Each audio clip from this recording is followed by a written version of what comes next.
Hello everyone, welcome back to math with Jui. मैं हूँ जूई और आप सभी का स्वागत है मेरे चैनल में।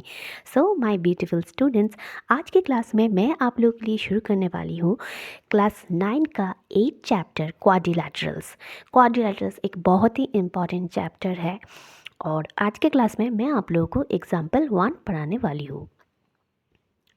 एग्जाम्पल 1 में आप लोगों को दिया है, show that each angle of A rectangle is a right angle.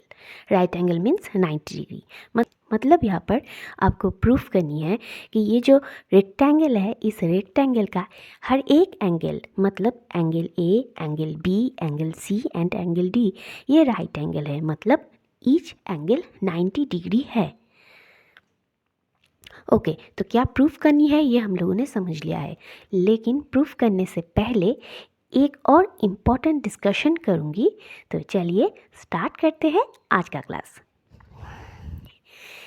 देखिए, ए rectangle is a parallelogram in which one angle is a right angle. ठीक है, तो रेक्टेंगल एक पैरेललोग्राम है जिसकी एक एंगल राइट एंगल होगा।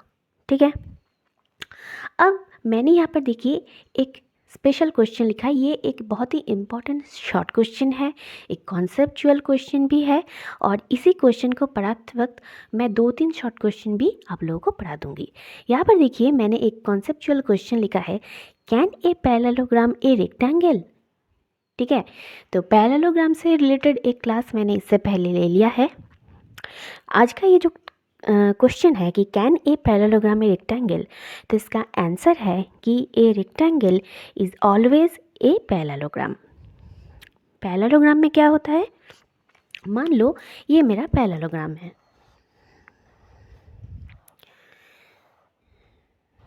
तो एक पैरेललोग्राम में होता क्या है कि जो अपोजिट साइड्स है ये एक दूसरे के साथ पैरेलल होता है और मेजर में, मतलब लेंथ में इक्वल होता है।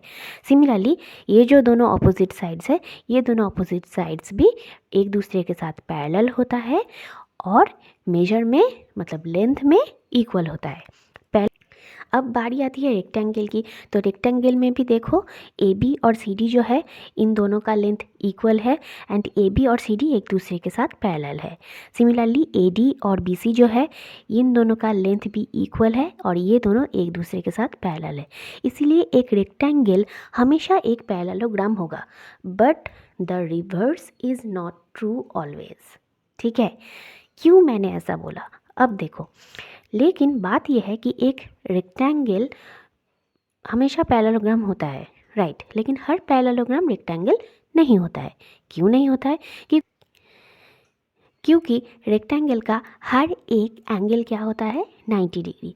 जबकि पैरेललोग्राम के केस में ये कोई ज़रूरी नहीं है कि हर एक एंगल जो होगा उसका मेजर 90 डिग्री होगा। ठीक है, ये एक बेसिक डिफरेंस है between rectangle and parallelogram. Her rectangle parallelogram है, बट हर पैरेललोग्राम रेक्टेंगल नहीं होता है। ठीक है, तो अब मैं शुरू करती हूँ एग्जाम्पल 1 का सोल्यूशन। फर्स्ट में हम लोगों ने कुछ शॉर्ट क्वेश्चन डिस्कशन कर लिया है। ये एक बहुत ही अच्छा कॉन्सेप्चुअल क्वेश्चन है, शॉर्ट क्वेश्चन में आ सकता है, आप लोगों को वाइवा में भी पूछ सकता है। ठीक है, तो चलिए, तो हम लोग को क्या पता है कि a rectangle is a parallelogram in which one angle is a right angle.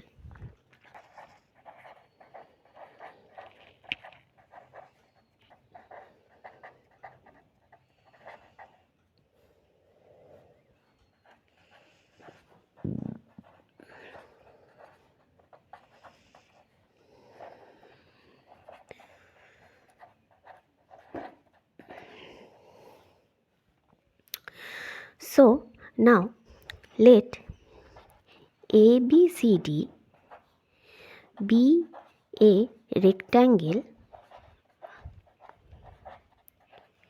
in which angle A is equal to 90 degree. ठीक है, एंगल A कितना होगा, 90 डिग्री। अब क्योंकि मैं बोल रही हूँ कि ABCD जो रेक्टेंगल है वही एक्चुअली एक पैरेललोग्राम भी है, तो पैरेललोग्राम की जो फीचर्स है, जो बेसिक फीचर्स है, उसी से ही हम लोग, तो फिर इसको हम लोग बोल सकते हैं कि therefore AD is parallel to BC। ठीक है। ए डी क्या होगा, बी सी के साथ पैरेलल होगा, एंड ए बी क्या होगा, ट्रांसवर्सल होगा, and A B is a transversal.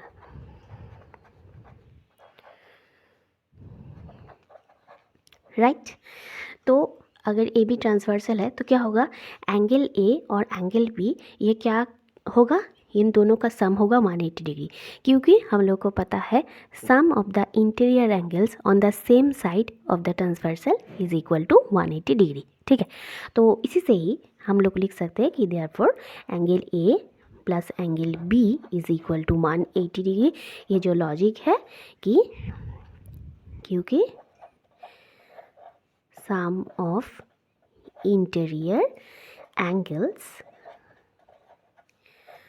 on the same side of the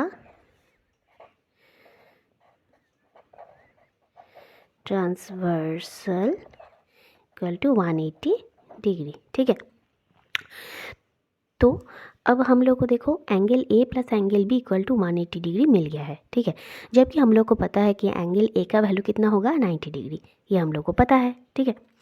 तो यही से हम लोग एंगल बी का वैल्यू निकाल लेंगे,